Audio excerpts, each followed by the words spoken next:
पापा, क्या मैं खान साहब को वापिस आने के लिए कुछ कर सकता हूँ?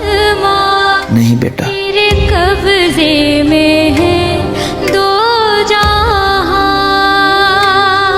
सर पे तू ही तो है मैं। इतनी ऊंची जगह पर क्या करना है यार आज एक काम है। हम तेरे दर से जाए कहां, ऐसे हमारी आवाज जल के अल्लाह को पहुंचेगी।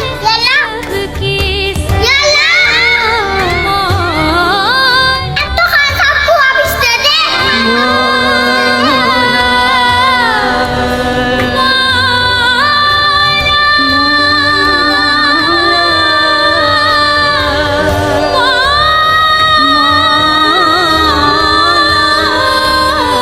या अल्लाह, अब तो खान साहब को रिहाई दिलवा दे।